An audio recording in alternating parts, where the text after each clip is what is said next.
Okay, everybody, I'm here with Vinnie Venugopal. Vinnie owns Vinnie's Total Home Care. I own Accessible Barrier-Free Homes, but actually we kind of own them together in a way because we work in tandem to try to help both seniors to age in place and those that need accessibility for their home, especially the disabled people in chairs and whether you're blind, deaf, or whatever it may be, we are in a market to help them. And we just saw something really cool.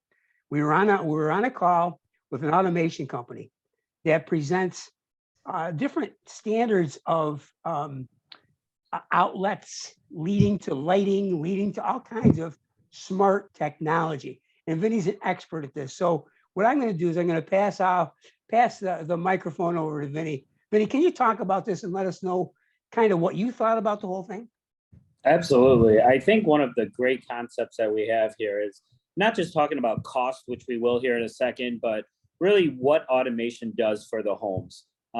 As you and I build these homes for our accessible community, we look at what it would take initially to not only do the wiring of the home initially, and I say the wiring first because it's very important to understand that when you do build a house, the wiring is costly. So if you build a house and you don't have wiring completed in the house, it costs a little bit more money to take the drywall off, follow all the wires back to the control unit, putting in and placing modules or controllers in every room. So if you can pre-think a lot of this design work ahead of time, you are in a much better place when you're looking to actually implement these different automation tools.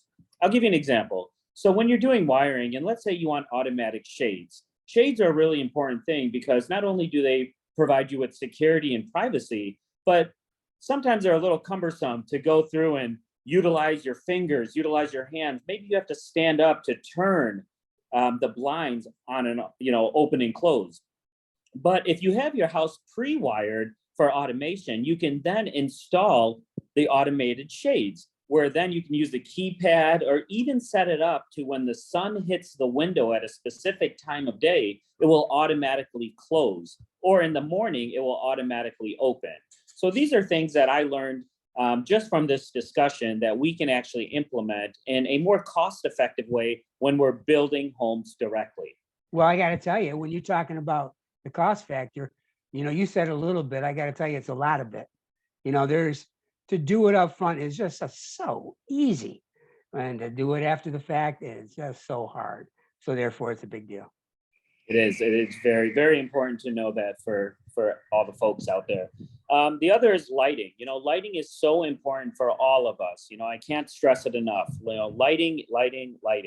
And I say that because there's different types of lighting. There's ambient lighting, there's task lighting, there's lighting to help you see everything in the room. And, with that said, wiring also comes into the lighting portion. So if you can find the right lighting design, it's also very important. There are certain rooms that you may want a little darker, for example, a wine cellar room, but there are certain rooms you may want to add extra lights, such as your bathroom, such as maybe your closet, or even the bedroom, a nightstand next to your bed. Create some task lighting that help you get to the restroom at night at any point. So I just wanted to kind of touch base on the lighting side that we heard with the automation. Another great feature that is a cost-effective feature to help out with is, let's all pretend that we're inside your laundry room. Now, there's one thing to do your laundry, but if you're in a wheelchair or you struggle to find a countertop that's high enough, you can purchase something like a VeriDesk. A VeriDesk is an automated desk that they use at offices that you can either stand or sit at your desk. But if you have a VeriDesk, which roughly costs around $400, you'll be able to automatically control the height of that folding table, as an example, or the height of maybe a kitchen counter at a reasonable price. Because the motorized counters, and Mike, correct me if I'm wrong, are a bit more expensive than $400 and a countertop placed on that. No question. So, and the last thing I want to talk about here is just all the different automation features in your house. It's something to look at. everyone has their unique experience within their house. They also have unique experiences with regards to what they need in order to feel comfortable in their house. So automation, we'll talk about garage doors. I see a lot of people here in Southwest Florida that leave their garage door open. I don't know why, but I think it's basically because they forget to close their garage door. So automation happens where there's simple devices that cost $40, one called MyQ, that allows your garage door to close at 10:30 or whatever time you choose to be set to close automatically. Why is this important? Well, security and safety. You don't have to worry about people coming into your house at night if you forget to close your garage doors. Lighting, being able to automatically turn off the lights in your house or leave specific lights on while you sleep. Other automation factors could be turning off the TV at a certain times, controlling your thermostat.